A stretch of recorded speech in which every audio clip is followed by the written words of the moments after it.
Hey, everybody, and welcome to another episode of Geeked Out. My name is Kyle. And I'm Juan. This week, with the NHL playoffs being in full swing, we decided to go back to our childhood and watch another sports movie. And this one, again, is going to be about hockey. And I'd like to say, first and foremost, the Quack Attack is back, Jack. Quack. Quack. Quack. Quack. Quack. That's right. This week, we watched D2, The Mighty Ducks. This movie was originally released on March 6th of 1995. It currently has a 5.6 out of 10 rating on IMDb. And on Rotten Tomatoes, it has a 33% critic score and a 45% audience score, making this movie rotten on their scales. I disagree. I think Rotten Tomatoes is rotten for that treatment of this movie, man. This is a thoroughly enjoyable movie, even, decades later watching it. I would have to agree with that. And I don't know if some of it is simply the nostalgia that I have for this movie and this whole series in general, this trilogy. But even rewatching it this week, I got just as much enjoyment as I did when I was 9 years old when it came out. Yeah, man. I could see where the critics could, tear this apart when you're looking at it like a classic film. But oh yeah, there's a lot of nonsensical things. I do think the scale of rating should differ when it comes to these type of movies that are supposed to be just fun and, geared towards children. And, we're not looking for that type of film when these movies are made. We're looking for just fun, enjoyable movies. And I think this one definitely delivers. Yeah, absolutely. I mean, like you say, these movies aren't supposed to be deep, thoughtful pieces of art. It's just, and you got to remember the audience too. Like, if you've never seen this movie and you're watching it for the first time in your mid-20s, your 30s, your 40s, things like that, you're probably going to look at it as it being a ridiculous, stupid movie. But when you watch it, when you're the target audience of this movie, and you and I both were when it came out, there's something magical about it, and I don't know how else to put it. Um, and and like I said, I think the nostalgic factor of having watched this movie so much when I was a kid, the minute I turned it on, it just all came flooding back. And I will be honest, over this past week, I watched all three of them. Really? I rewatched the whole trilogy, and the third one is not great, but I still had a blast watching all three of these movies. Yeah. No, I did not myself go back and watch the other two just because they're kind of still remember them being not as enjoyable as the second one. So rewatching it, just like you, those nostalgia feelings definitely they flooded back. And there's a whole lot of influence of this movie that this movie caused me. With definitely two things in particular. One main thing being hockey, man. I remember having a bit of a hockey phase when I was a child, and it definitely is the result of this movie. Watching it so many times, I think I watched this movie as a kid at least 10, 15 times. It was in heavy rotation, heavy rotation. Easily. I owned all three of these movies, and I used to watch them on a regular basis. I do want to make one quick correction. I misread my notes. Oh no! It actually has a 6.1 rating on IMDb, and it gets worse. It's a 20% critic score on Rotten Tomatoes with a 59% audience score. Okay. Now, this movie had a budget of just over 10 million, and it had a box office again, just like I believe it was Action Jackson. Didn't get, I don't think it got an international release, which not really surprising, and we'll get into why. But uh, the worldwide gross was just over $45 million, so they made a decent amount of money. I mean, I don't think they were expecting a kids movie to put up huge monster numbers, but I think that's a decent return for what they did and what they invested in it. This movie is written as is the first film by Stephen Brill. It's directed by Sam Weisman, and it's starring Emilio Estevez, Joshua Jackson, Eldon Henson, Sean Weiss, Brandon Adams, his second appearance on this podcast, and the great Kenan Thompson. This is my introduction to Kenan Thompson. I will say that Oh, right off the bat. you poor child. I mean, that's And good, but and rewatching it, I mean, I know that he's been on SNL now for what feels like forever. He is so young in this. I could almost not even wrap my mind around it. he's babyface for sure. Um, yeah, I was familiar with him because, and it makes sense because we're in Because Canada. When did Kenan and Kel come out? It was I thought probably it was after this. I it came don't out in know why. 95. It would probably be probably just before 95. So maybe like 93, 94. Okay. And it lasted a few seasons. So it could have been, he could have been in the middle of that show while he was doing at least the second one. But Okay. yeah, I knew him since uh, what was it? All That, because in Canada they didn't there is no Nickelodeon, but my father's from the United States, and I would go every weekend, and they had Nickelodeon, so I would watch it, and I was familiar with him there, and yeah, I knew he was freaking hilarious. Yeah, And we don't get the Nickelodeon channel. We just get a couple of their yeah, shows peppered in here and there. yeah, and All That is like a sketch comedy on Nickelodeon that was for children, and Yeah. he shined. He was definitely one of the standouts. So I was familiar with him there, and seeing him in this was like it was. I remember being super hyped seeing him in this, Well, and I yeah, mean, I'll get into it a little bit for anybody who's never seen this film. Number one, that would blow me away, but at the same I time, mean they're I will mostly say young. we're going to spoil what happens, and it's pretty cookie cutter. It's pretty easy to figure out what happens in this movie. Mm. But this movie takes place. It's supposed to take place. We'll get into that again. It's supposed to take place 1 year after the events of the Mighty Ducks, where a ragtag District 5 team groups together as the Ducks under new head coach Gordon Bombay. And in this movie, they are recruited by a hockey apparel sponsor to become Team USA at something called the Junior Goodwill Games. And that's about it. Their main rival is Iceland, and Yeah, I don't even know where to begin with that, because if anyone watches any kind of international hockey on any level, you'll know how asinine that statement sounds. And I mean, I don't know.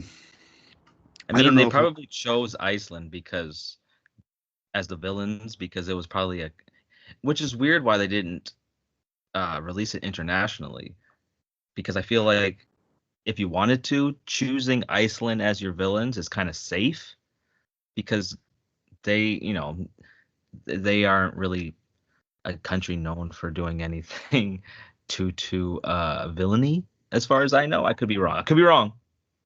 well, I think the whole thing was, now I've been a fan of hockey my whole life. I know, yeah, that's a Canadian trope and whatnot, but I fall into it. I enjoy hockey, and I really enjoy international hockey. I'm a big fan of the Olympics and things like that.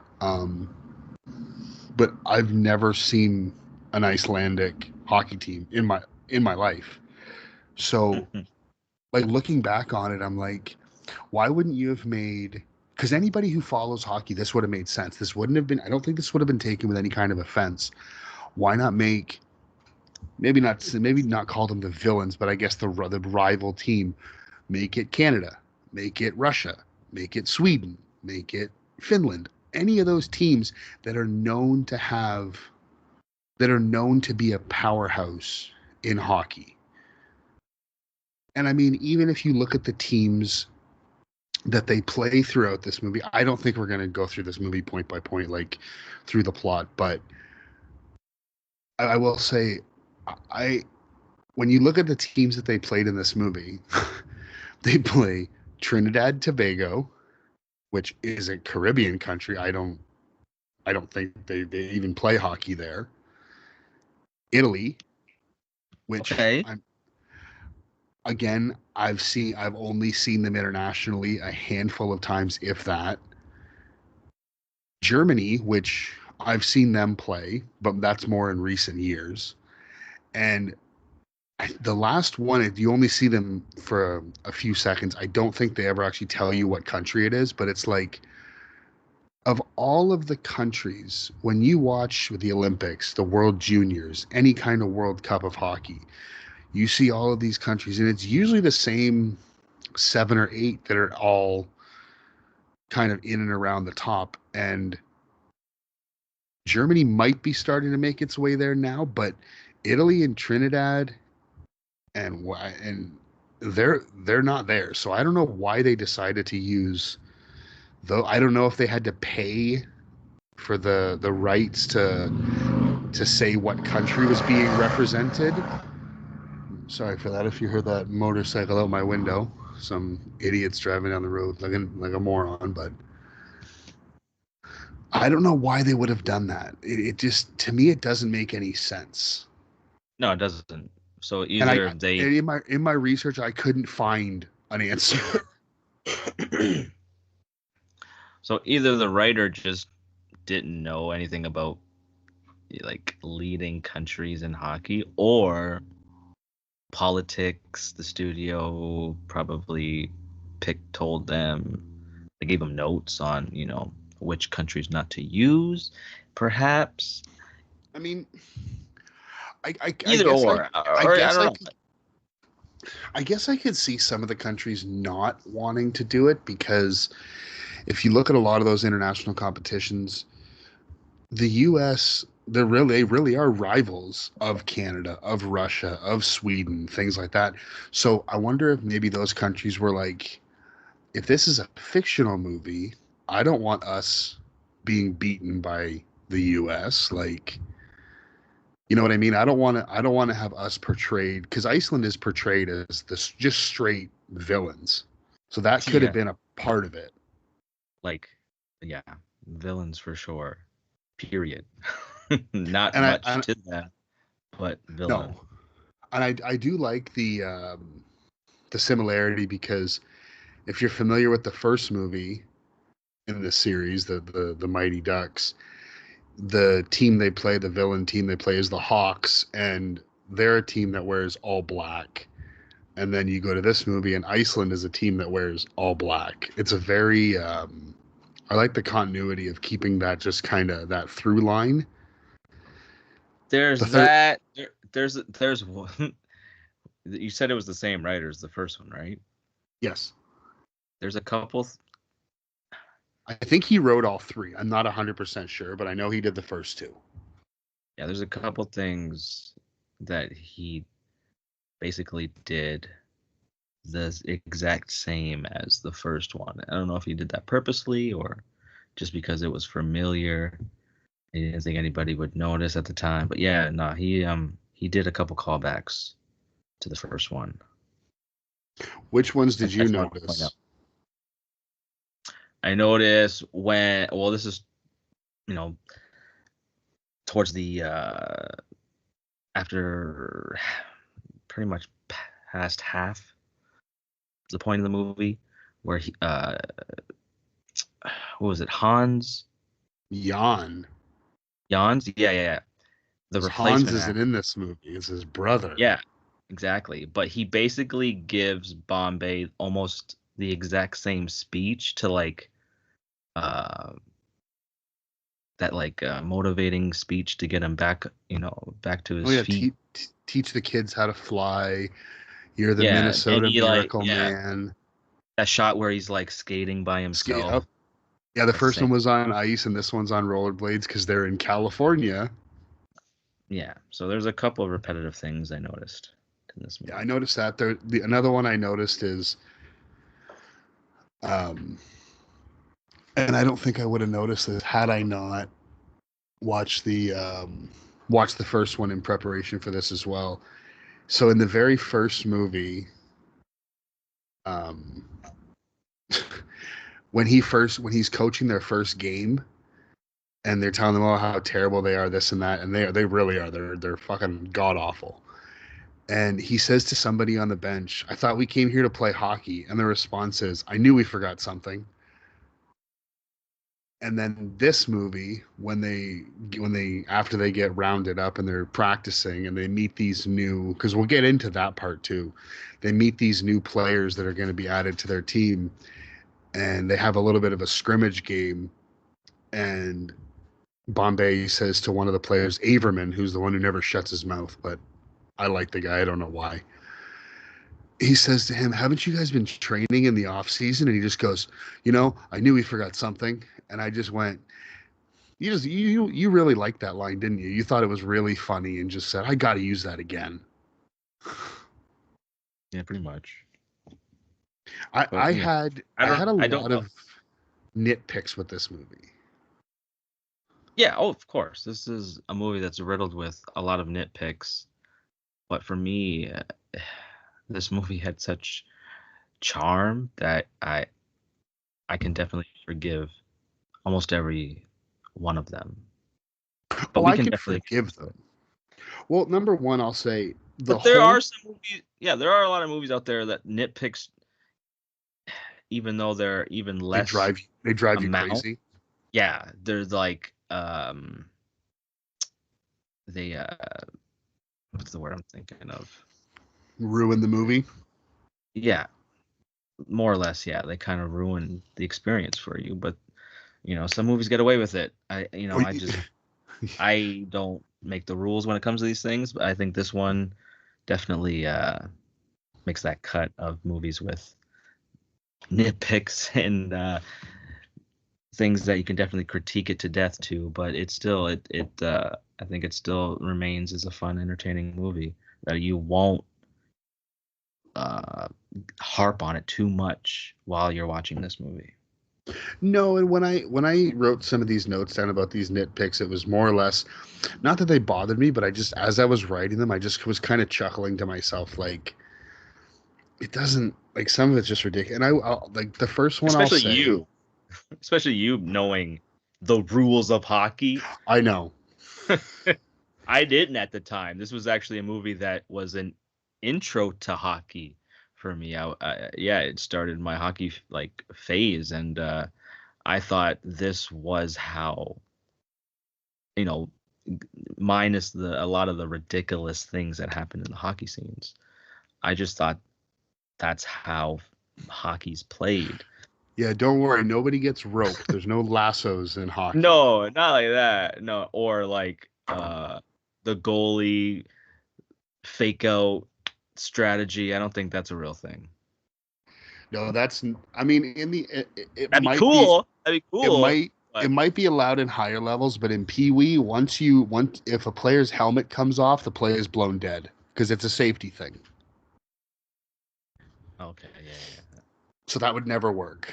That's number one. But I will say, just the open and just the cold open of this movie could have been cut right there. Because I will say, this movie is like an hour and 50 minutes or so. It's a long movie for a kids movie. It's a Um, long movie, but it goes quick.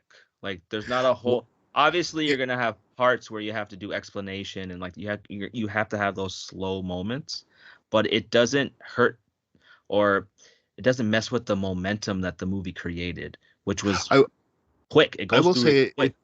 it does go quick. I will say that. However, I will also say that there's a good chunk of this movie that could be cut out, and you're not really going to miss much. Yeah, the And I beginning will for say sure. one of the biggest things for me is this cold open. I mean, Yeah, yeah, yeah. in I the agree. Agree. in the first movie, you see all these flashbacks of Gordon as a kid. Then you get a bunch more of those in this cold open, along with because at the end in the original, he's a lawyer who gets caught for DUI and community service, and that's why he coaches the team. At the end of the season, he goes for a minor league hockey tryout. So this picks up, and he's playing for this minor league team, and he gets what they make out to be a cheap shot, and to me, it just honestly looked like a good check, and he just got injured. Like, so be it. But that whole scene could have been covered because even in the next scene when he's talking with Jan, they refer to it, and he talks about that guy who blew my knee out and this and that. You could have skipped that whole 5 minute intro and just covered it with a quick line of exposition. Oh, I was this. He says I was this close to the NHL, but I took a hit and got injured. There you go. Yeah. You cut out Well, 5 minutes of this movie right off the bat. yeah, one of the golden rules of writing is show not tell, but I believe in this case you could have just told and not shown, Yeah. and Or it would have still. if you really want to, show two clips of the game. Show when he scores the goal and when he takes the hit. Yeah, you That's could it. just You yeah, you don't. could chop that scene up and throw it into the parts of this movie, or at least one quick little flashback, Yeah. or at least broken up. Yeah, I see what you're saying. I mean, the other one, the whole Jan replacing Hans and all that stuff, I just found I found so funny because in the first movie, Hans is played by Joss Ackland, who's such he was a villain in so many different like 80s action movies, and he's an actor that people really like a foreign. I think he's German or something, Wasn't he a or Bond movie? I feel like he was in a Bond movie. I don't know if there was a Bond movie, and there very well might have been. I'm not 100% sure, I'm pretty but sure. it's very possible because he has that European kind of that feel to him. Because I don't know 100% where he's from, but I don't know why he was replaced in this movie. But they bring in, and I'm not even sure the actor who plays Jan, but they bring him in, and he's supposed to be his brother, and Hans went back to their home country to visit their mom or something like that. But Jan keeps referencing what happened in the first movie as if he was there. Right? Yeah, I thought that was strange. I'm like, no, no, no. You guys are brothers. You don't share a consciousness. You don't like. You don't have the same memories. No, if this was something that happened off screen, fine, make up all the shit you want. But they're referring to a movie that we as an audience are watching the second one have seen the first one. And it's like, and they're referencing like, oh yeah, when you guys were down to the Hawks and this, I'm like, bro, you weren't there. I watched that Right? game. Hans was there sitting with Charlie's mom and Jesse's dad. You were not there. And if you exactly, so why wouldn't if you were gonna have him reference the original without an explanation of how he knows this, then you should have just made him the original character. Yeah, just And replace the actor. It is what it is. you know what I mean? Things We happen. we were 10 years old. The audience of this movie was like 8 to 12-year-old kids. Nobody's gonna care. Right? He sounded somewhat like the original actor. If you're a kid, you're like, same fucking guy. Like you're Well, not thinking. well, and I mean, if you look at, I think there were four, I think there were five kids, maybe more, actually cut out that were in the original that are not in this one. No Oh yeah. explanation whatsoever. Because well no other than, whatever, outside like actual, their career. Yeah, but like There could have in been the a whatever. movie, There could have been a million different explanations why. But In the my movie, it's never said. my personal theory is that they weren't outside when they were rollerblading recruiting. We need to talk about that scene in just a second. If they were outside doing shit while they were rollerblading recruiting, they would have been involved. But I think they were probably playing video games or something. I don't know. I'm just playing. Yeah, let's talk about that scene. I'll get into it first. This scene I I is I, the is I the love it. is the second thing that got me into something that other other than this movie and another movie I wouldn't have never touched. It was Roller. rollerblading. I was gonna say rollerblading or duck calls. It was rollerblade. It was this movie and the Power Rangers movie My money was that on got duck calls. me into rollerblading, right? Because they just made it look so fun and smooth and great, right? Because they're hanging out with their friends and whatever. But yeah, I this is still one of my favorite parts of the of the movie. It's like What about the what about in the gathering of first? the team again. I kind of personally just like that type of It's a getting the scene. band back together, which Yeah, is I've always always fun to see. it is always fun to see. But what about the rollerblading scene in the first one when they go through the Mall of America? Well, they do that in this one too, actually. But yeah, Okay. Yeah. that was so. In that scene alone, in as much as I love the getting the team back together, all that, it's almost like a montage. There are two nitpicks I have just from that scene alone, and I will say, and Is the well, fact what? that they somehow got around the entire town while it was still daytime. Okay, three nitpicks. Not daytime, dude. They did it in like 45 minutes. Like that should have took you all day. And Charlie would have needed like a gallon of water and oxygen. Exactly. But I will say, so again, growing up, I played a lot of road hockey, both in shoes and on rollerblades. I, in my life, I have never seen a kid wear as much padding as these kids wear when rollerblading.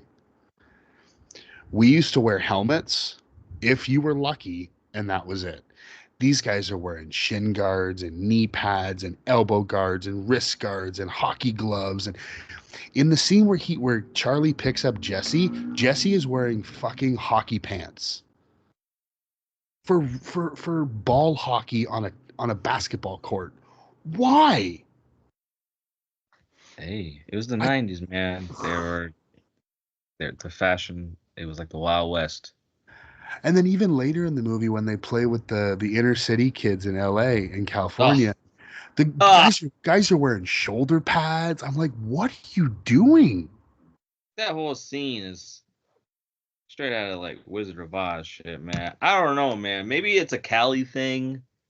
Maybe it's a Cali thing. Maybe in the '90s in California or maybe Florida, they did play street hockey in the black community.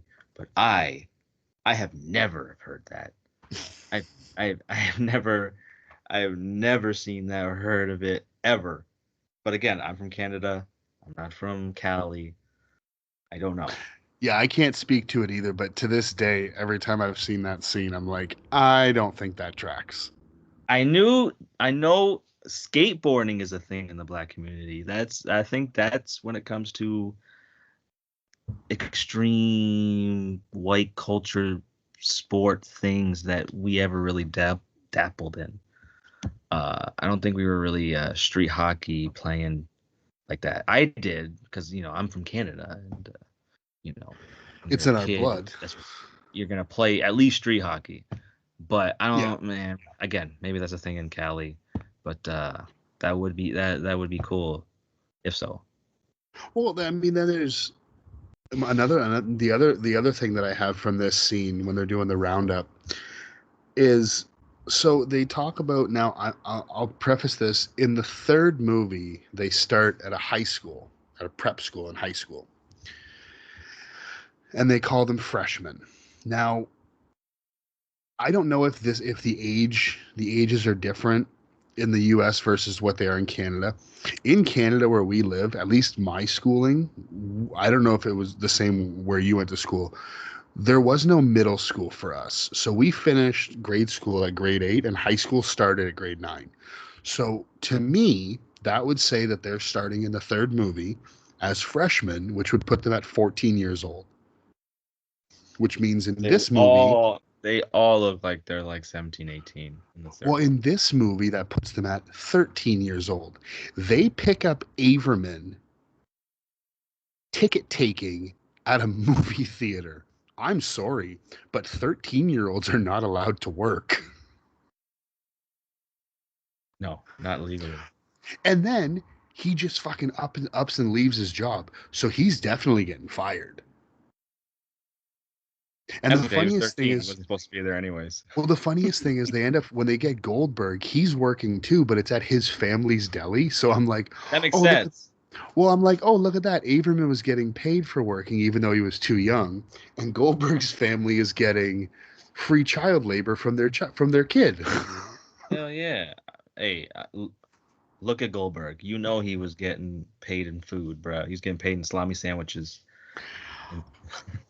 I'm gonna ask. Okay, first, I want to ask you this: out of the entire ensemble of the cast, whether it be the first movie, the third movie, this one, who is your favorite duck? Dude, I I would love to don't preface it put by me on the saying you spot. can't. I would love to preface it by saying you can't say Charlie because I feel like everybody would say Charlie right off the bat, and he is probably in my top three, but he's not my number one. Do you He's not have my a number number one? one. Honestly, through my Wii watch, it was that Woo guy. Kenny Wu. I like Kenny Woo, man. He's I funny. didn't I didn't care for him that much as a kid. I just thought, okay, he's one of the special edition, The the added special edition, edition kids. the kid, the added edition with special abilities is what I meant to say, but I just fused that. But yeah, no. Honestly, I don't know. I don't know. I wouldn't say I have a particular favorite. Okay. There's no one that's like leading the pack for me. I Okay. kind of like them for their own thing. I just had a feeling you were gonna say Russ Tyler because it's Keenan Thompson. True, but he wasn't in. He's in the third one. But he's in not a lot He's of the second one. He's in most of the second one, but but he's he's doing not. it as a little shit. Yeah, he's kind of just. He chirps them. He chirps them Yeah. until they have their road hockey showdown. Hmm. No, my favorite duck has always been Fulton Reed. Which one was that? Was that the? Fulton is the Eldon Hansen or Henson, sorry. He's the guy with the big slap shot. One of the Bash Yeah, yeah, brothers. yeah, yeah.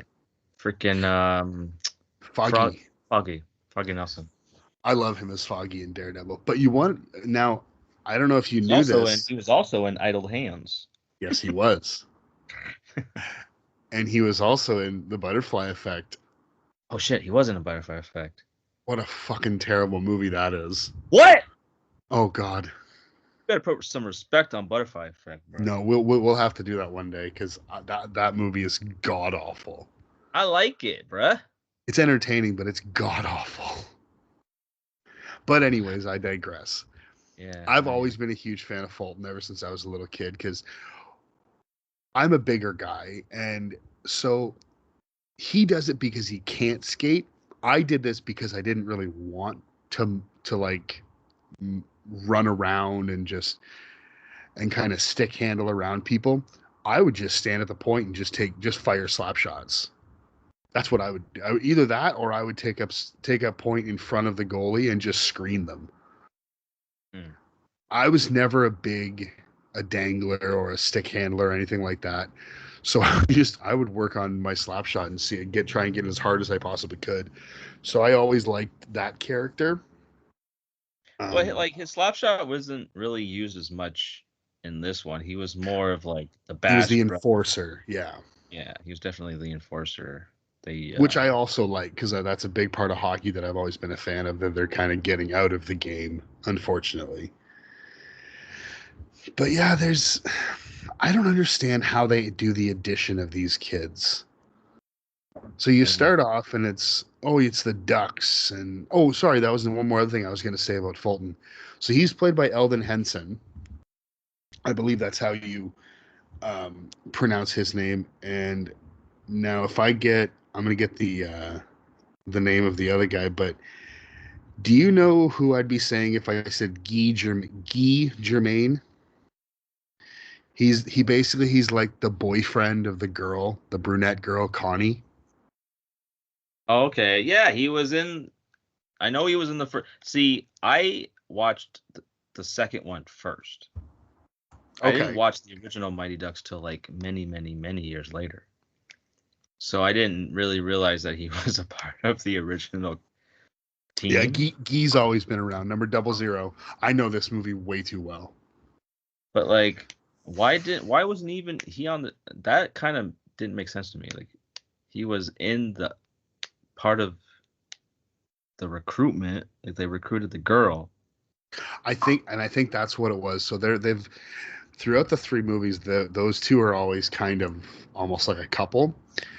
And because she's the only girl, I think they wanted to make a point that she's important enough that they want to go get her, and Guy just happens to be with her. Well, funny Oh. thing is, the kid who plays Guy is actually Eldon Henson's brother. So him and Fulton in real life are brothers. Okay, that's And cool. once you know that, I can kind of see it. I can it's kind of hard see to it. not see it. Yeah, like yeah, I can kind of see it now. But yeah, going back to the addition of what did you call them? The special edition players. Yeah. I find it amusing that they're like, yeah, we're just gonna take your whole team. Oh wait, you guys wrote 5 players out of the script? No problem. We got these 5 randoms.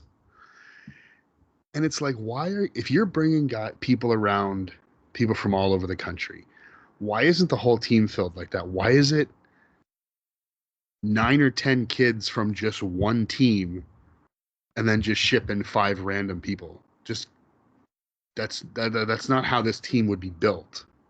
Because the movie is called Mighty Ducks 2, okay?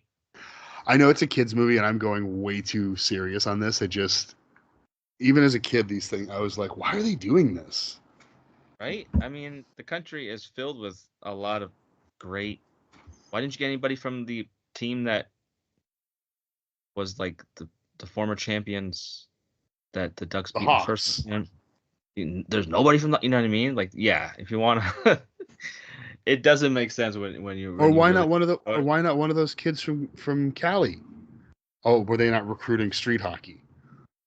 It's like I don't think they recruited anybody. They just like they this just this picked guy a. this guy's Did they fast. who won a championship in the last couple of years? That team? Oh, okay. It's got who in it? Of course, Bombay. Okay, we can exploit him too. Okay, Well, then get him. they've got yeah, because it's like, oh, this guy's fast. This guy's a jokester and he can stick handle. This guy's a former figure skater. Oh, wait a second. We had that in the first movie, which, like you said, when they repeat something, the thing where he spins next to the goalie and they distract him and pass him the puck. There's a brother and sister duo in the first movie who figure skates who do that exact same goal. Oh, Identical. okay. I didn't Yeah. realize that until this rewatch, but and then you get fucking Portman, who's the big enforcer, and then a backup goalie. To which it never dawned on me that I went, wait a second, you never had a backup goalie? No, they never did. And What happens if with Goldberg got hurt? Well, you forfeit. he ain't never gonna get hurt. He's got plot armor. No, with with these additional characters, they all definitely had these like special ability traits, but they also came with like these flaws, these like weaknesses that these each character had. Like the one guy that was quick, he couldn't stop.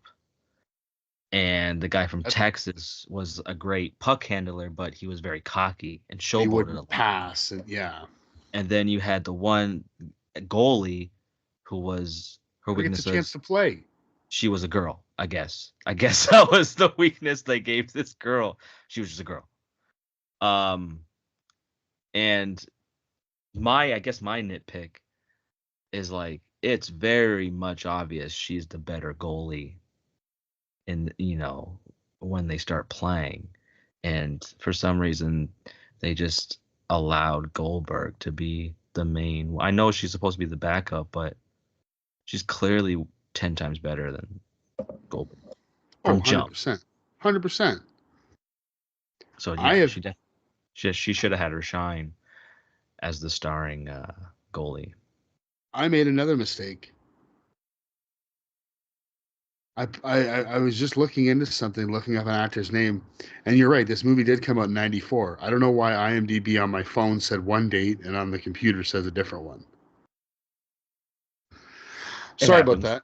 Yeah, no, It no. The happens. movie came out March 27th, 1994. Yeah, I don't know. You're right.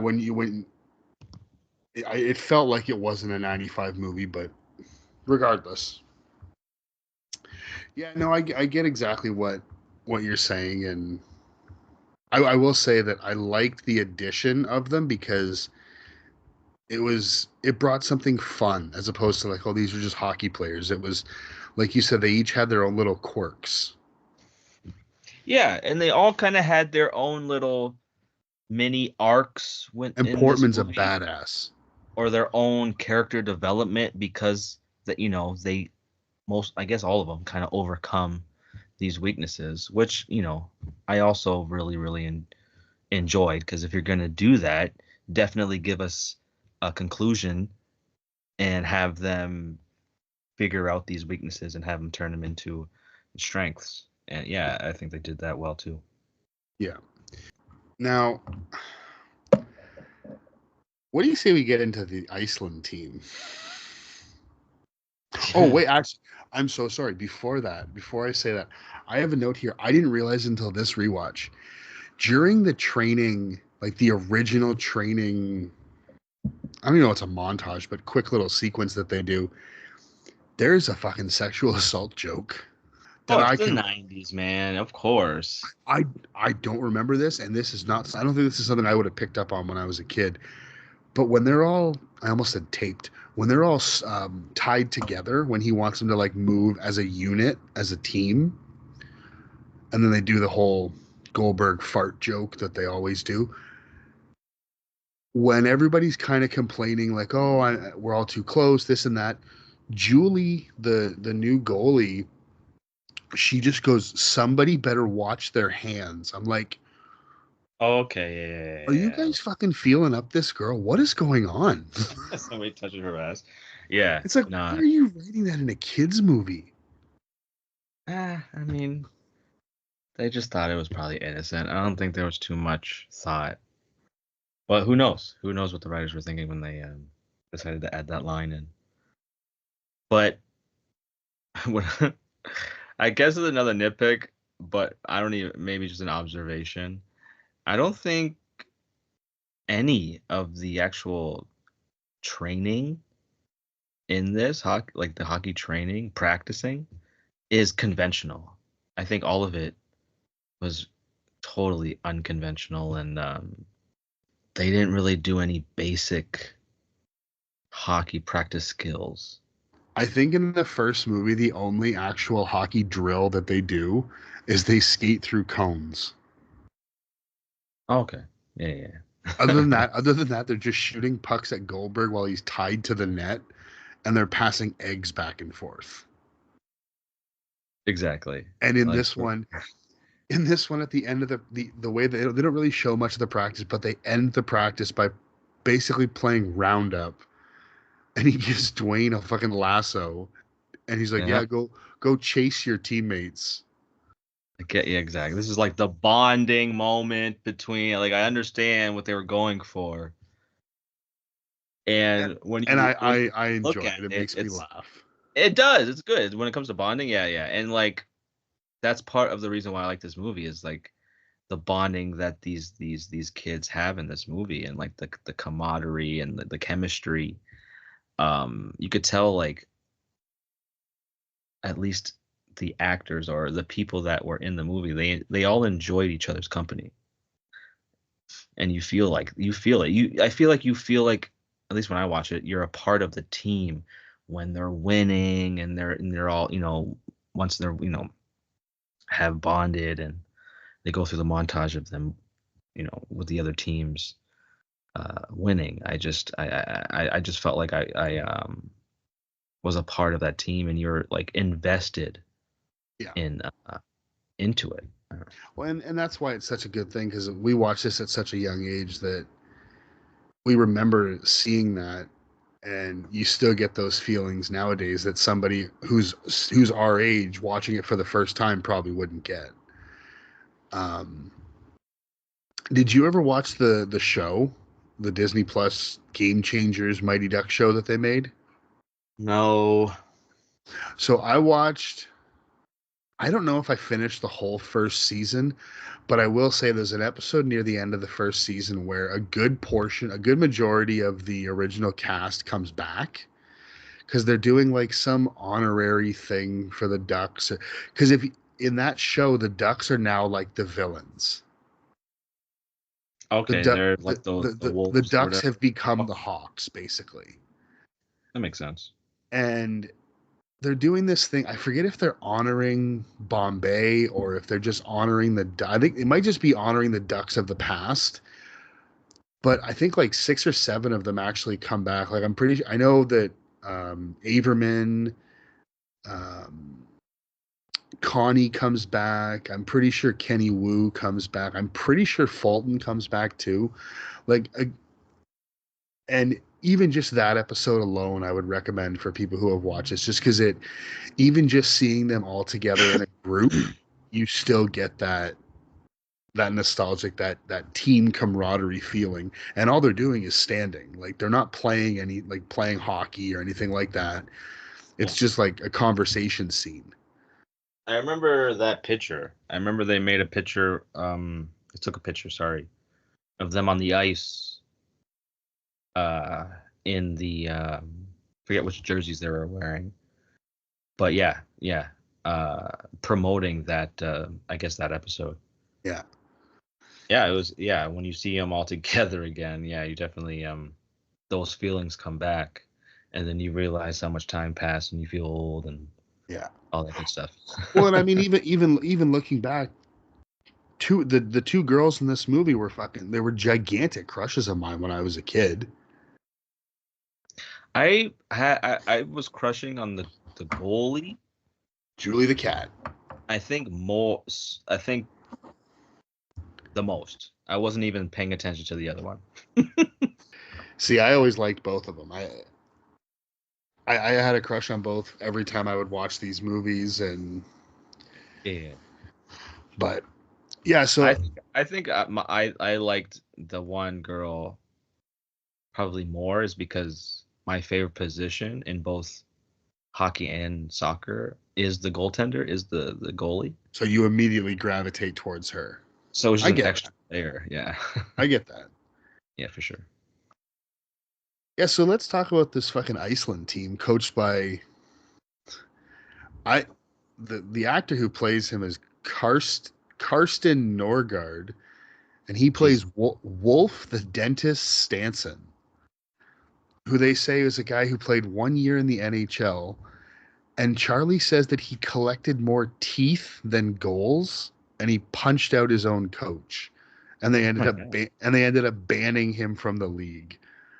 I'm like, what did this guy do? Todd Bertuzzi ended a guy's career by sucker punching him and driving him to the ice, and he was suspended for a year or half a year, whatever it was. What did this guy do to get kicked out of the league after one season? I don't I know, but want I I want want to that see it. movie. I just want to see that scene. Yeah, yeah. Cut out the minor league hockey scene and let us watch that. For sure. The birth of a villain. But yeah, no, that would have been more entertaining opening than what we got, for sure. And I find it so amusing. So like everybody in this movie, like I said, they're supposed to be 13. They're all probably closer to 17, 18, maybe 16, something like that. I would say they're all between 15 and probably 17. Maybe a couple of them are 14. You could tell a lot of them are in between, I guess their puberty stages. Well, Um, Portman's got a just full 5 o'clock shadow yeah, he's several probably times in this he's, movie, and he's supposed to be yeah, 13. exactly. He's definitely in the older end there, probably closer to 17, 16, But 17. But but there are then definitely a bunch of them that are in like the 14, 15s. but then you get a look at this Iceland team, and Oh yeah, these they're players are in all their 20s. they're all 18. I could have sworn I've seen some one of them was in their 30s. I ain't even playing. These guys are huge. And I don't think Iceland has the reputation of being giants. Is it Iceland or is it Iceland? It might be, but still, I'm like, you're trying. And I remember even as a kid watching this, going, these kids aren't the same age. Not at all. Not at all. It just reminded me of that. Have you seen the Benchwarmers? Yeah, yeah, I know what you're talking about. I'm 12. Exactly. They're all grown men. That's just what it reminded me of. And then I will say one of my favorite characters in the movie, and it's just because of his name, is the captain of Iceland. It's Gunnar Stahl. Okay, yeah, yeah, yeah. I don't know why, I just love it.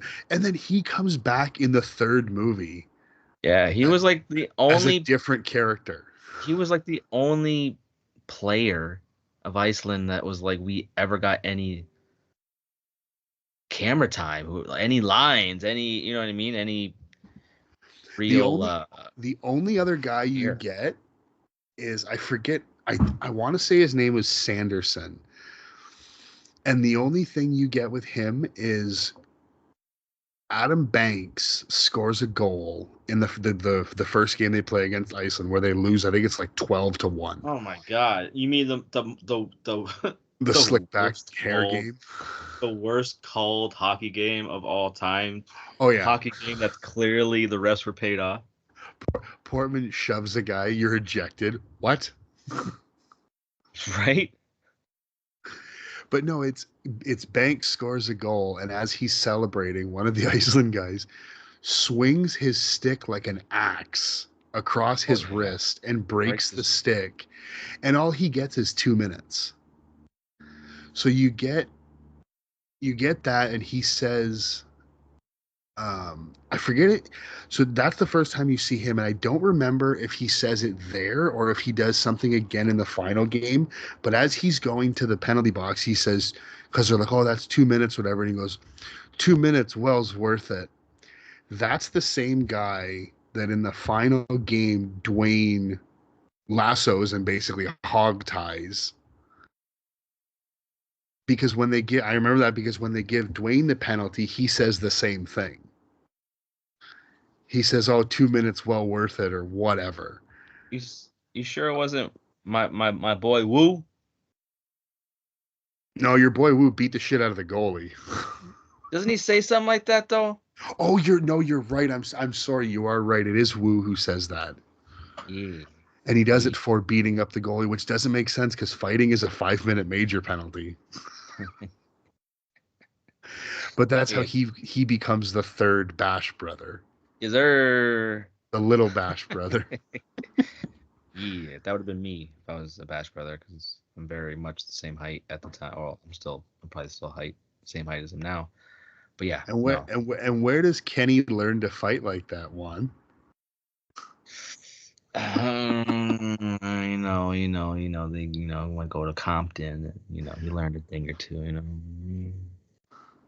know. Yeah, South Central Los Angeles, what are they known for producing? Rap artists and hockey players? Absolutely.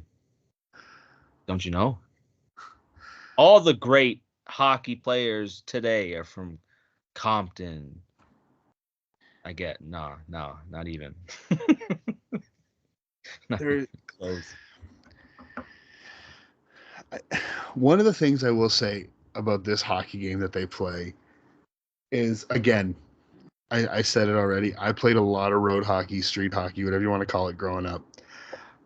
I have never in my life seen a more organized game of street hockey. They have got benches with like caddies of water bottles. And I mean, when you played hockey, did you guys ever play with a turned over trash can, or did you guys always have a goalie and a net? I always had a net. For Okay. sure, there's always a net. Or we would use like the wall. Yeah. Yeah, we were the same way. We had a net, and we either had a goalie or we would do something similar to the trash can where we would lay the net down Oh, and okay. just Yeah. yeah, kind of the same idea, just wider than a garbage can. Yeah. But this whole scene is wild to watch. Of course, because it's fantasy. It's fantasy. Well, and honestly, I think the weirdest part of the entire thing is when Fulton shoots a slap shot that he's shooting at the garbage can. Somehow it hits the side of it. I don't know how that happened. And then it goes straight up and lands on a car. And when the guy throws the puck back, the the car windshield is smashed. So this puck landed on this guy's windshield, and he just goes, "Oh, here you go," and throws it back. Not, "What did you kids do?" Not, "Look at the damage." Not nothing. He's not mad and upset. No, That his just, "Oh, smashed. here's your puck back." Hey, he must have. I don't know. He must have stole that car. He had no concerns.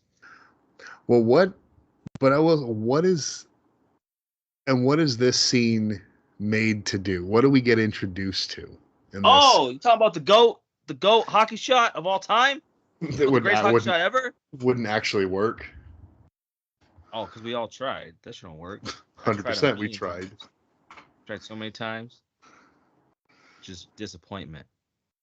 But what do you say every time you have to shoot it? Knuckle puck time, bro. Knuckle puck time. You have to. You have to set up the shot, and before you shoot it, you gotta say it's knuckle puck time, or it won't work. Well, what I love every time he does it is if they do a close up on him flipping the puck up on its side. And when you watch it, they cut away before he ever actually winds up, which is a good thing because when he lifts it onto his stick, it's leaning backwards. So the minute he pulls his stick out, it's gonna fall. Of course. Oh, I know because we've tried it, and that's what happened. I was gonna say, which is why it took all of us fall over. Why it took all of us forever. It's like, guys, I'm gonna shoot a knuckle puck. 4 minutes later, to set it up. Yeah, 4 or 5 minutes later, I got it to stay on its side. Are you ready? Right. Meanwhile, it's so weird. Like, and the way they show it in the movie is all he does. So typically, a hockey puck flies through the air sideways, like aerodynamically. All this does is have it now. Number one, when you shoot a puck like this, it doesn't rotate like that. no. It just wants to fly the opposite, like, and it goes slower because it's getting more air resistance. Yeah. Which, and I love in the movie that it just starts flipping end over end, and it's like going up and down and side to side, because that's what a knuckleball does in baseball. The difference is, what I find really amusing is he calls this a knuckle puck because he adds spin to it, whereas a knuckleball in baseball, there is no spin, which is why it dances and floats like it does. Which is why it's hard to fuck to hit. But he's so he's so proud of it, and it doesn't ever lose momentum. No, never. It maintains the same amount of speed and force. I love when he does it. Everybody just looks at it every time. You ever see that when it's happening? Everybody just looks at it. No one tries to stop it. It's the same thing with Fulton Slapshot. Nobody gets in the way of it. Going by, but you can't put your body in front of it to stop it.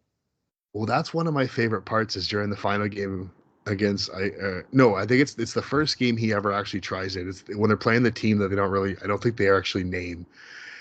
And he shoots it, and you've got two guys standing side by side as the puck goes by, and they're just going, and do something. What are you doing? What's happening? Does it also put you in a spell? Yeah, I don't. Is that also is that why it's so OP? But what I find so funny as well is he says it's hard to be accurate, and yet at the end of the movie they have him shoot it from like center ice. Oh, Jesus. It's hard to be accurate, so let's make the shot farther. Yeah. Why not? Oh God, this. But it's cool, man. It's cool to see him do the knuckle puck.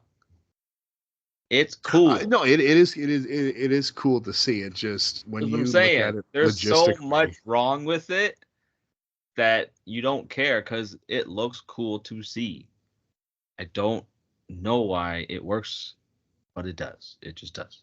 it it's one of those things Guess where guess it's it's because my nostalgia. it's because you want it to work because the mo- the movie is the movie is written in a very it's not the greatest script, but Uh, again but no. again we have that nostalgia, so when we were kids you don't pay attention to that stuff, you want the good guys to win, so it's one of those things where you're willing to accept all that nonsense. It's like when you watch a Fast and Furious movie and they send a car to space, or they have two chargers towing a 20-ton safe or whatever it is. You you suspend disbelief and you turn your brain off and you just go with it and you're like, yeah, this is totally plausible. When in reality, there's no fucking way it would ever work. Yeah. You kind of just go with it because I guess these are the rules or whatever that this is the tone that this universe is setting. Is Well, and sometimes there's some stuff that cannot really be logically explained, but that you just go with it because whatever reason. Because it's fun. It looks good on screen. well, that's another one of those things like so every time in both the first movie and and this one, and even the third one, the whole thing with Fulton and the severity and the speed of his slap shot, everybody's terrified of it. Like in the first movie, you've literally got kids diving out of the way. Like there's a scene where they use it as a distraction where he doesn't even shoot. You have every teammate or every player on the opposing team dive out of the way, including the goalie, and all he does is pass it to the front of the net, and they just pop it in the net for an easy goal. In this movie, because they have to look like the badass, unbeatable team, the goalie from Iceland just catches it. He makes a glove save, easy as pie, nothing, no big deal. And I've always found it funny because you watch him catch it in the web of the glove or the trapper, whatever you want to call it. And the commentator says he's going to have the imprint of a puck in his palm. And sure enough, he pulls that trapper off and he's got an indent in his hand that they've like painted brown, which again, uh, watching this with a critical eye and being an adult, he caught it. The imprint would be going the opposite direction across his hand with the way the puck was traveling. But regardless, it's like I get that they're putting it this way. I'm sorry, but no 12, 13, or 14-year-old is shooting that hard. I mean, I think I looked it up and it said I think it was Shea Weber because in the first movie he actually rips through the net. He might actually do it in this movie too, but I think it was Shea Weber has actually put a slap shot and ripped through the net, and the shot was clocked at like 105 or 106 miles an hour. That is a grown ass man. Shea Weber's a big boy. I'm sorry, but there's no 13 or 14-year-old that's shooting a slap shot 105 miles an hour I don't know, man. because these kids would be dead.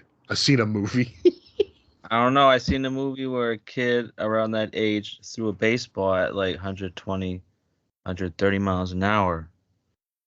Hey, his ligaments healed too tight. Hey, it could be the same in this situation. Maybe his ligaments aren't. I don't know. Maybe he fell on a hockey puck. Oh He yeah. tripped.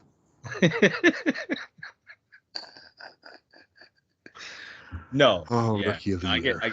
I get what you're saying. I get what you're saying. I'm just being a fucking ass, but no, I get what you're saying. And it's funny that you look at the way this movie is structured when it I mean the whole thing is a single the tournament's like a single elimination game, and they lose their only game to Iceland, and it's I love the way the way Bombay comes out for that game, and he's got the slick back hair, and That's what I'm he saying. he looks just like it's like he's imitating the coach of the Iceland team. And Right? And like when he exactly he like his personality changes, he becomes more becomes like a collegiate. dick. I I rewatching this, I compare it to when Toby Maguire put on the black Spider-Man 3, Spider-Man suit. It was almost the same thing. It was like when he put on this suit, he became like the black suit the version symbiote of hockey Spider-Man. coach. Yeah. His personality completely changed. He was more of an asshole. So rewatching it, I couldn't help but for some reason compare those two.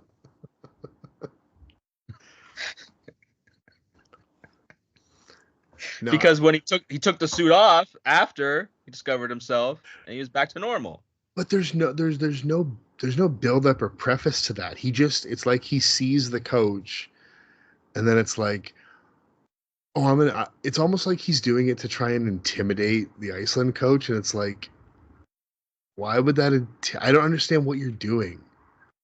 Well, it's that, and he's also being like kind of tempted by, the fame and being uh, you know, well sought after when it comes to his position as the coach. And he was kind of feeling himself with the photo shoots and stuff. I think he was just slowly being tempted by it, and yeah, I think that probably led to him, as well as trying to imitate the Iceland coach there. Yeah, I think I mean, even there's a scene now. Have you another hockey movie that I'm a big fan of? Have you ever seen Miracle? no, I don't think so. Okay, so that movie, for anybody who doesn't know, is I about know it the was 1980 U.S. Olympic team where a bunch of college kids beat the Soviet Union, who had won like four straight Olympic gold medals. They hadn't lost in like 20 years.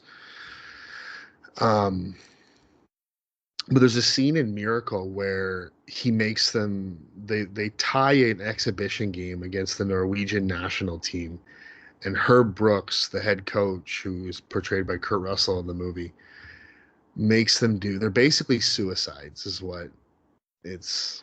It's a sprint. It's a type of sprint, and he makes them do it. I think they said like an hour and a half was the total time, to the point where the rink operator like turns the lights off to try and kick them out of the building, the whole thing. And that scene is mirrored after the loss to Iceland, because and okay. the way the movie portrays it is kind of the same. Like the team is like skating off the ice, and the assistant coach is like, "Oh no, Herb wants to see you guys," and he basically says to him, "You guys don't want to work during the game? That's fine. We'll work now." And I feel like Gordon's doing the same thing, because he's they're starting to get undressed, and he's like, "Don't take your pads off. We got practice." And he makes them do these same. This is just side to side across the ice, but he still is making them do this ridiculous conditioning, and then it shows them like falling asleep in class, and because they're so exhausted because of all these practices that he's having them do as a punishment for losing this game. Hmm. And I like because and I will say I never played hockey, but when I played football, I played for coaches like this, where it was almost like they enjoyed doing, like, we had a conditioning coach who we would run sprints, and then he'd say, "Okay, that's it for your conditioning," and then he'd get a big smile across his face, and he'd go, "Now's time for your punishment. Everybody get your ass on that goal line." and it was like Yeah. the conditioning was to keep us obviously conditioned and to give us the stamina. And then it was like, and now you guys are getting punished and you're gonna for all the mistakes you made in the previous game, and then you're gonna run more to the point where like almost every practice somebody was like throwing up or things like that. It's not a fun experience. And so I felt for the team when they were going through this, and it's just but I like the parallel because I'm a big fan of that movie Miracle and that being a true story and whatnot. Hmm. But yeah, it was a little over the top the way he dressed and behaved like a carbon copy of the Iceland coach. For sure. But I mean, in a kids movie, they have to do a lot of overkill with, I guess, the villain being the obvious villain, especially a Disney movie at the end of the Well, day. and then It, there's their one-on-one game oh yeah.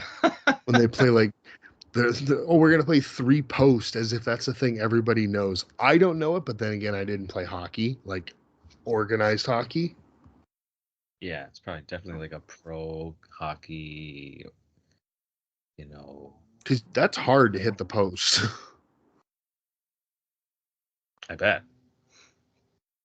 And then like, and they right away because they're having fun with a beach ball, and he immediately comes in and just pops the beach ball. Like, yep, this is our ice time. Get the fuck out.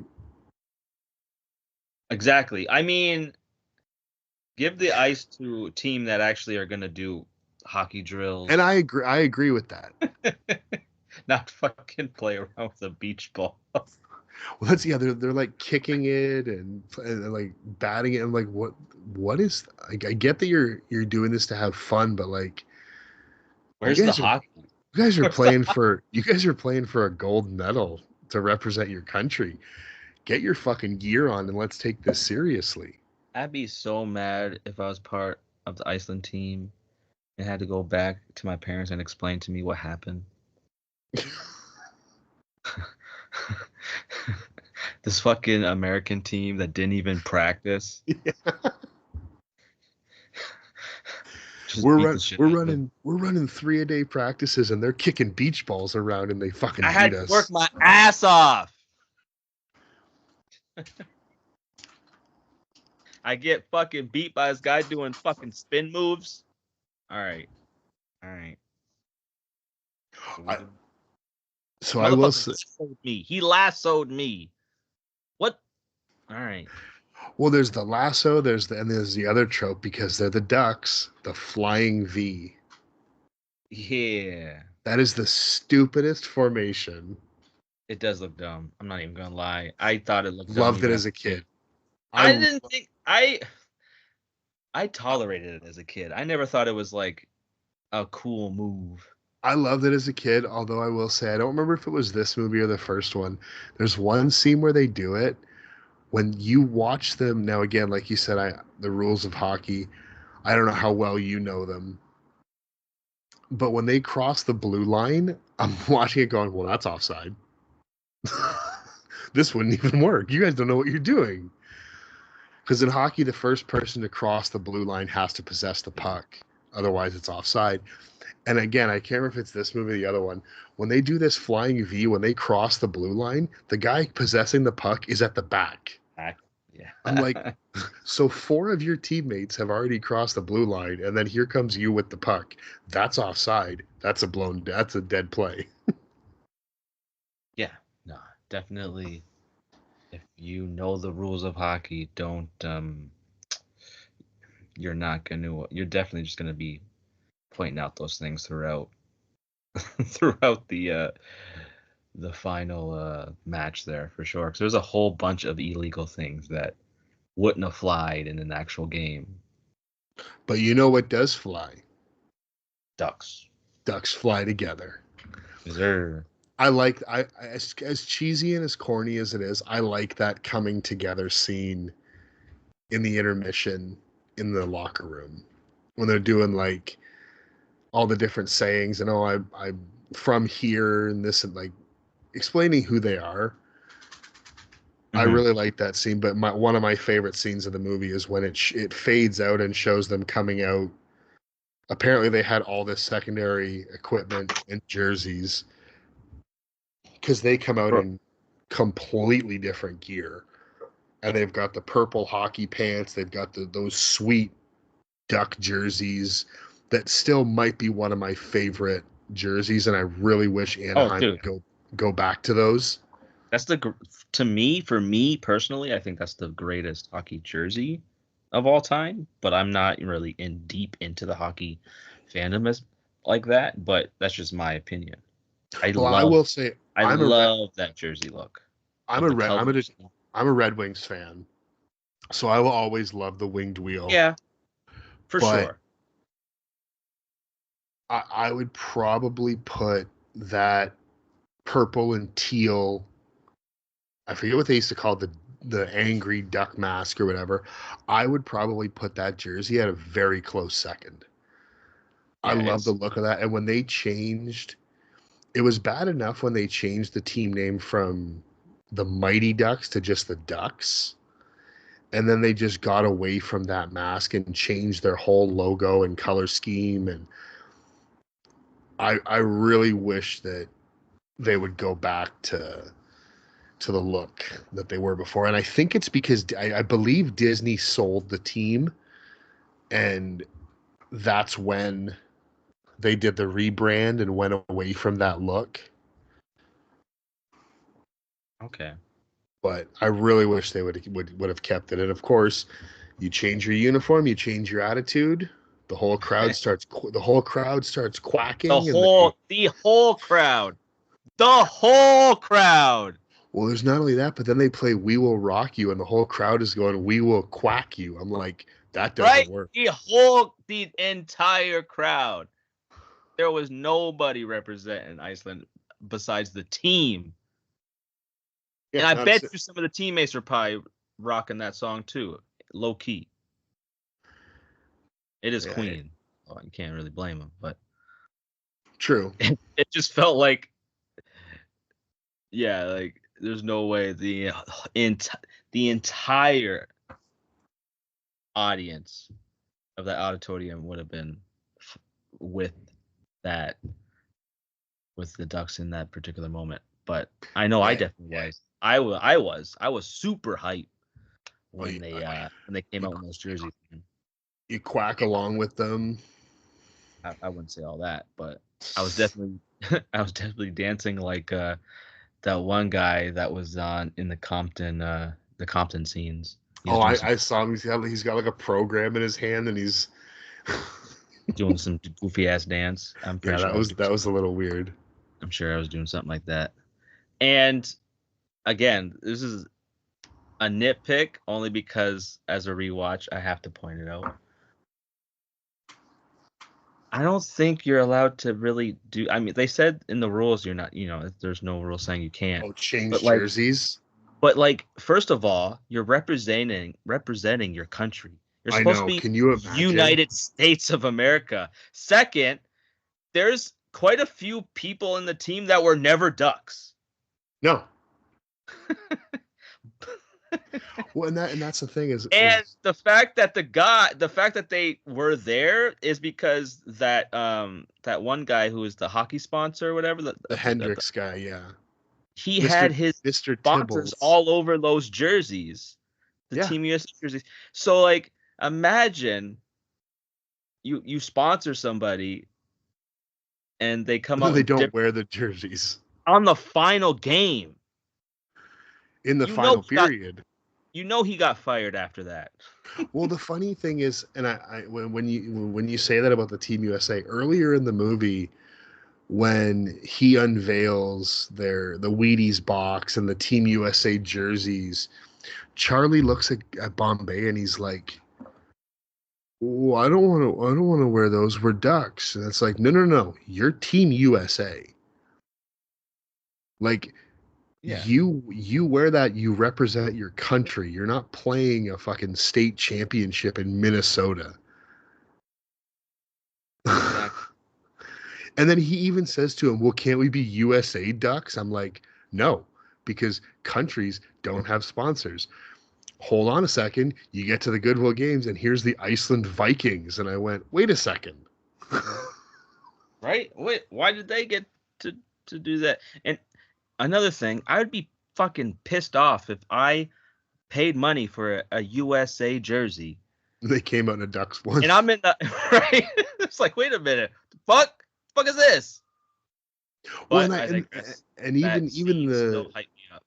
even the commentators, they're like, What? well, Gordon Bombay's old team was called the Ducks. I guess we've got the USA Ducks out here now. And I'm like, no, you just have Team USA, same team as you had before.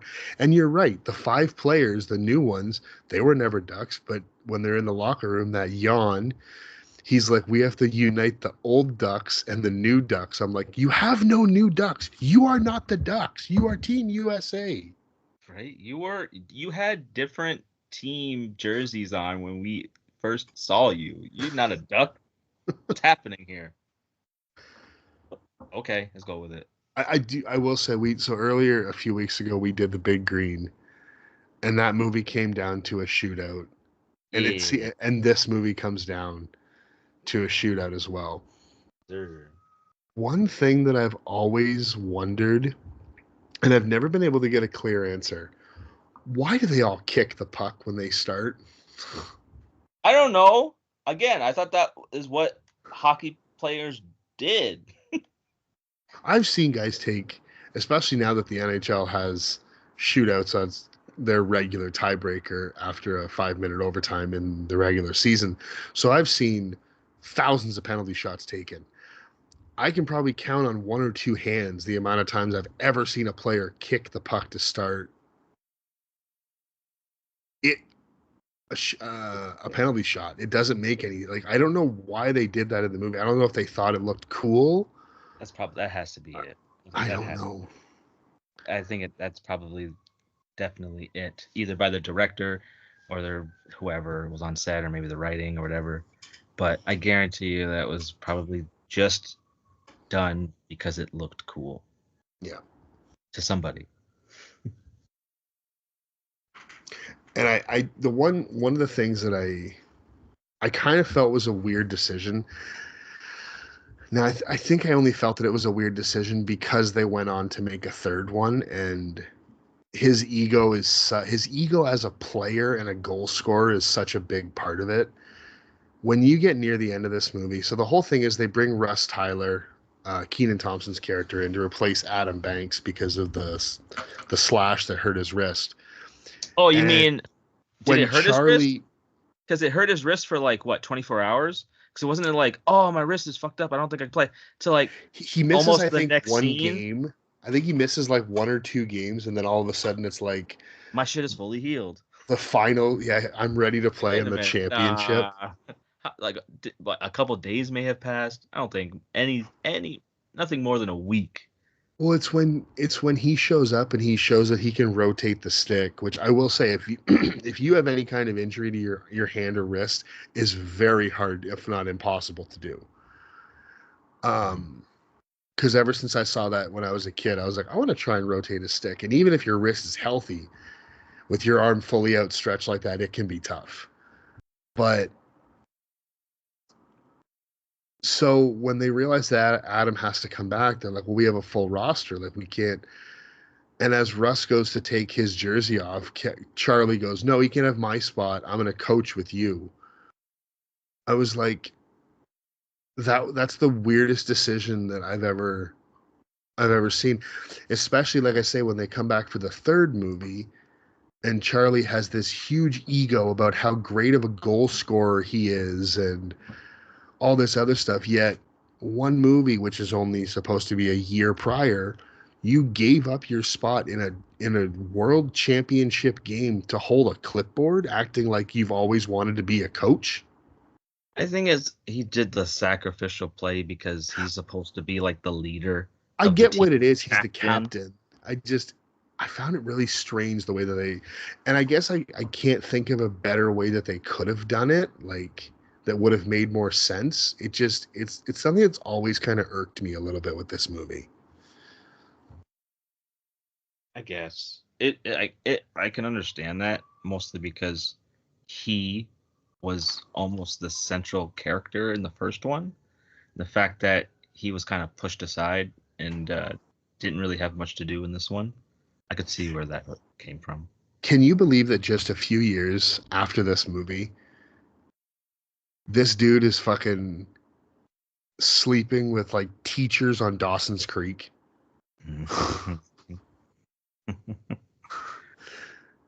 I, Yeah, I I, mean, I'm not I'm sorry. really because he's super young in this one, but That's the thing. they all were going through puberty, so he probably grew up quick in those couple Well, years. when you watch if you watch D3, the the jump in from the first one to the second one is nothing compared to the jump of a lot of these kids from the second to the third movie. Yeah, yeah, because I I caught the third one I mean, years Keenan has a fro. years later, and I noticed, yeah, they were definitely significantly older looking. But yeah. I don't think I've seen these three that many times, maybe once or twice. And I really wasn't really a fan. The the thing that I completely forgot about until I was, and I know we're not talking about D3, but when I was rewatching, like I said, I rewatched all three of them for this movie, for this episode. When I was watching D3, did you ever watch The Walking Dead? Yeah, the first maybe 3 seasons when I stopped. Did you ever meet Abraham? Oh yeah. That's where he's from, eh? Dude, Okay. he's in D3. He's the enforcer of the varsity team. He's one of those actors where I know I've seen him in things when he was younger. Michael It, Cudlitz, I believe is his name.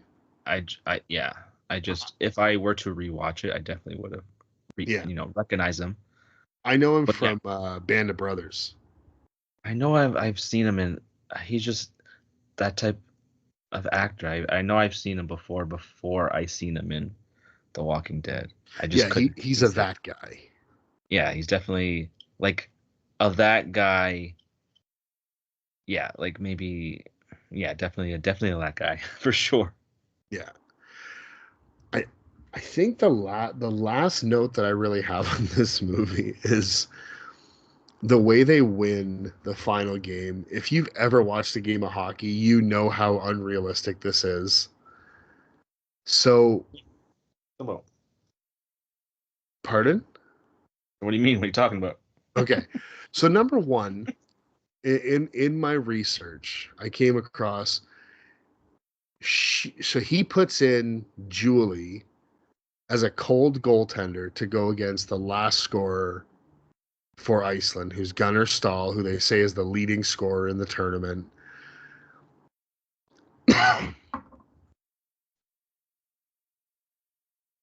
Number one, not allowed. Apparently, you once you start a shootout with one goalie, you can't change unless there's an injury in Pee Wee hockey. So number one, that never would have happened. But even let's suspend that, and if it did happen, they keep hyping up this kid has this what they call a triple deke. It's the same move that they talk about that Gordon has or had when he played hockey. And every time, except for maybe once, when they portray this triple deke, it's skating in and three slow puck movements from one side of the body to the other. I'm like, that's called stick handling. That is not a, a deke. But Yeah, I mean, sure, that's what they think it is, well, and but no. especially when Gunner does what they call a triple deke, and then he stops in an area called the slot. So if you're gonna stop, why are you deking? And then he takes a slap shot.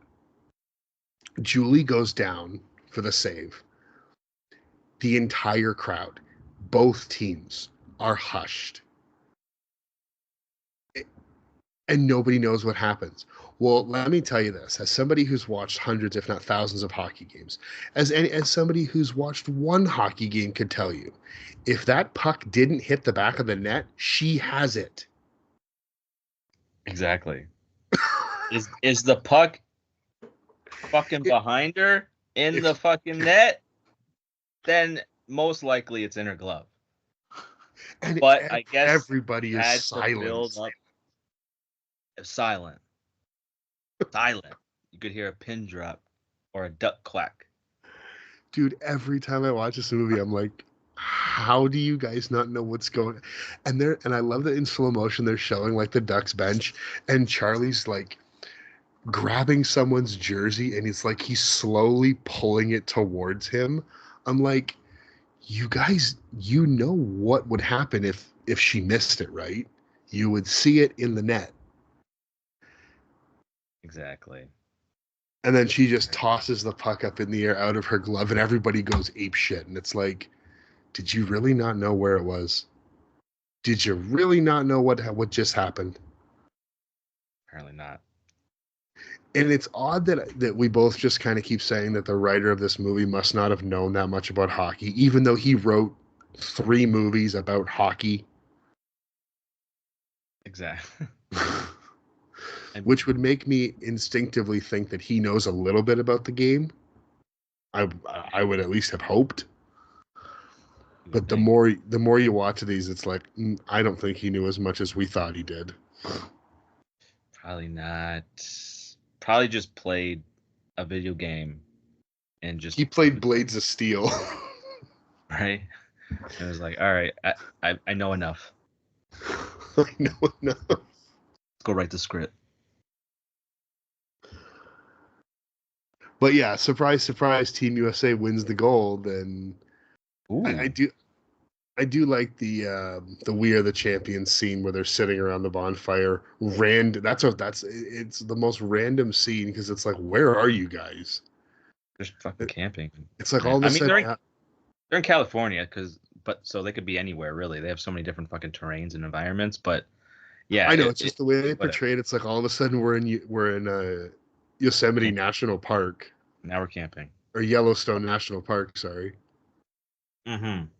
And it's like, Oh, but yeah, I like that scene, and they do the I think it's Averman is playing the guitar.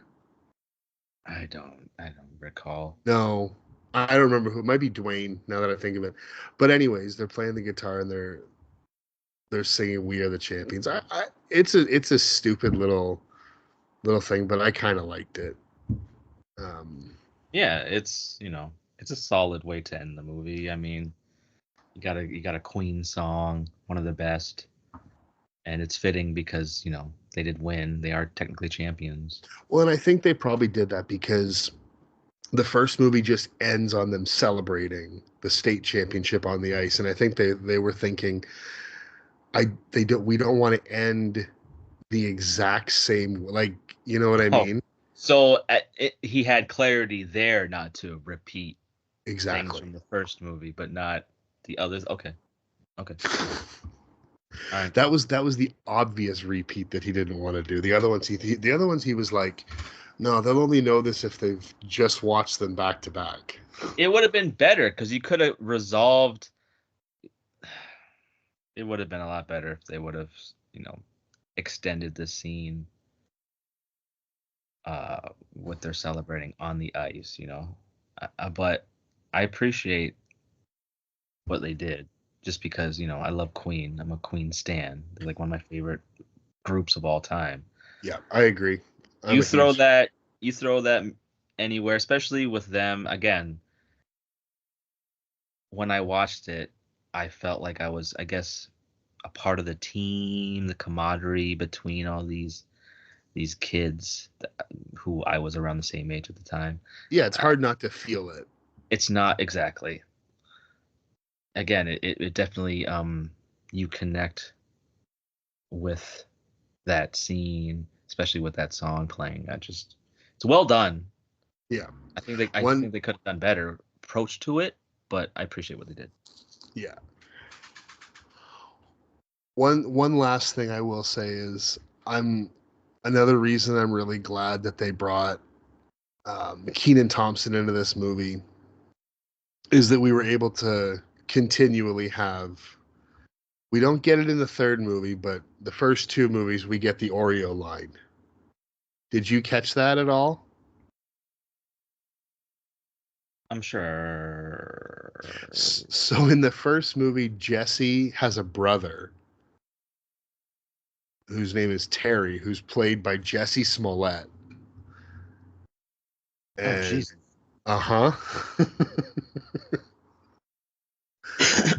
And he does not return for this movie, but they put them on a line with the two of them are the wingers, and then Guy is the center, so they call it the Oreo line. Slightly, um, I don't know if the word, I don't know if cringeworthy is the right word, but again, like you said, it was the '90s. But the minute that they brought Russ Tyler in, they put those three on a line together, and it's like the Oreo line 2.0. Okay. What now I will say this because it's just a continual thing that goes all the way through. I wanted them to make Jesse a center. Now Jesse's not in the third movie. I'm sorry, not Jesse. Russ. I wanted them to make Russ a center and then put him in the center with two of the white guys and call it a golden Oreo line. A reverse Oreo. Sure. Yeah, that I mean, when I was a kid, I thought it was the funniest joke, and now as an adult, I'm like, no, you probably shouldn't have put that into a kids movie like this. I I don't mean, think that was it's very something that would have went appropriate. over a lot of kids' heads, like the actual context. But Yeah, I never noticed it until I was probably a teenager watching it randomly, and I was like, Oreo. Oh, I got it. oh, Rio. Um, yeah, no, yeah, that's something for sure. It's something, all right. But like we say, Team USA wins. The good guys win. The bad guys lose. Evil, or sorry, good prevails over evil, and that's it for D2. Unless there's something that we didn't cover that you've got that you want to talk about. I got the two things. Well, it's basically one thing. Um, this movie taught me that Iceland is in fact covered in green, and Greenland is covered in ice. Dude, I still say that to this day. Greenland is covered with ice, and Iceland is very nice. If it wasn't for that movie, I would not. I wouldn't have known that shit. Neither would I. And it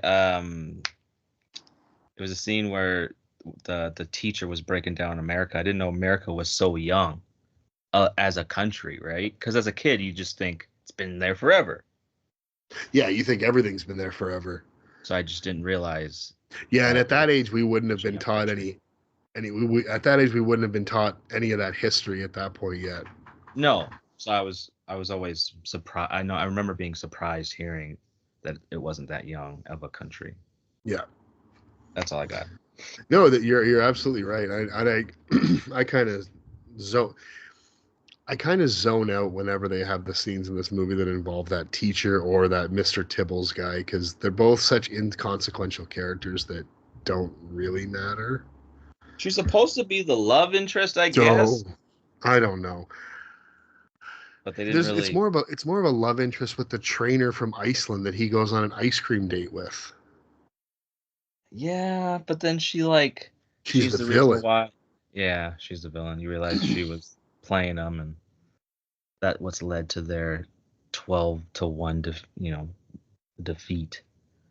But yeah, no, I don't know. And I thought Charlie's mom was the love interest in the first one. He put all that work in just for her And to be remarried because they mention it really quickly in the movie. yeah, I never noticed that in watches in the past. And this rewatch, he's like, "Oh yeah, ever since she remarried, Charlie spends a lot of his time here at the shop." And I'm like, "What? I never caught that line before." Yeah, just because as a kid, you don't pay attention to the dialogue as much, especially No, when they're adults talking.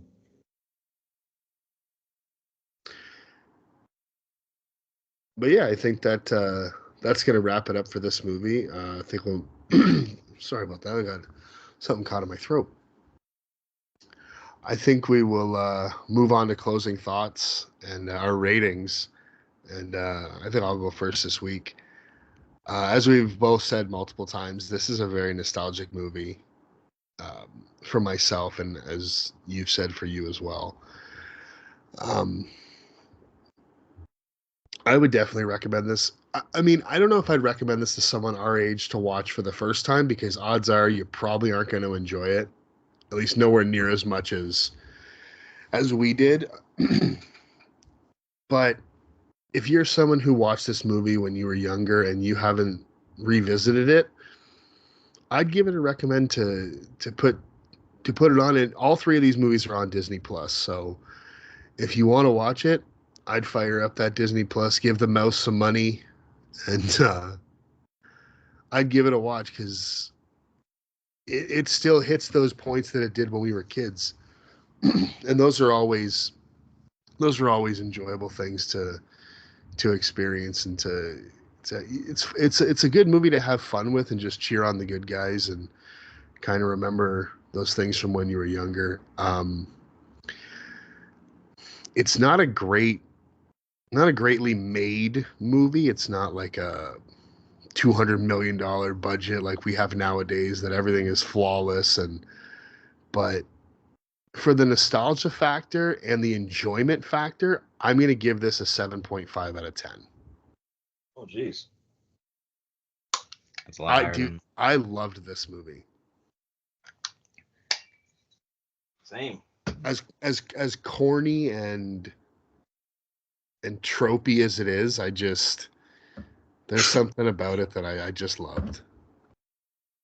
Yeah, I agree. I'm right there with you, man. It was one of my favorite movies growing up.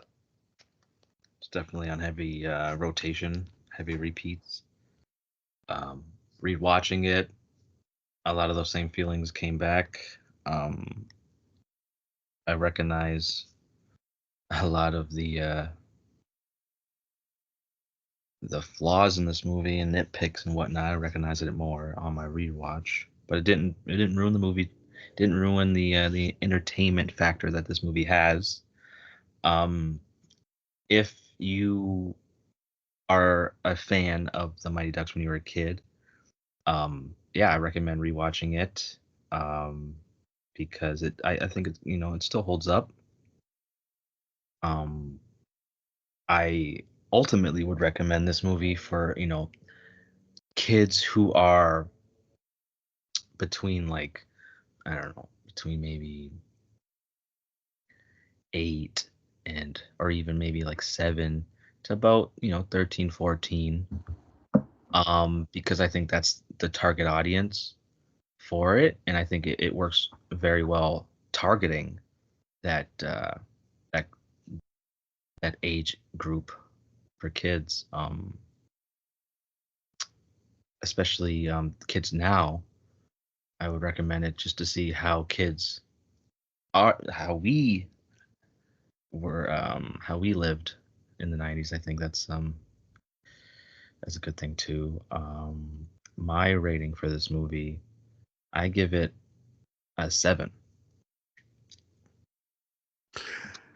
That's a good point. I never really thought to recommend it to younger viewers, but you're absolutely right. So wait, if Yeah, you gave it a 7, why were you so surprised for the 7.5? because I was gonna give it a 6.5, but then Okay. that was my original. But as we were talking about it, it definitely boosted up at least half a point there for me. Yeah, I had it at about a 7 originally, and then like you say, as we talked about it, then as I was giving that my closing thoughts, and then I thought, you know what, this is a really entertaining. It might not be a great film or anything like that, but No, this is a really fun movie. yeah, it's definitely a fun ride. If you like sports movies in general, Yeah. this is definitely a must watch for sure.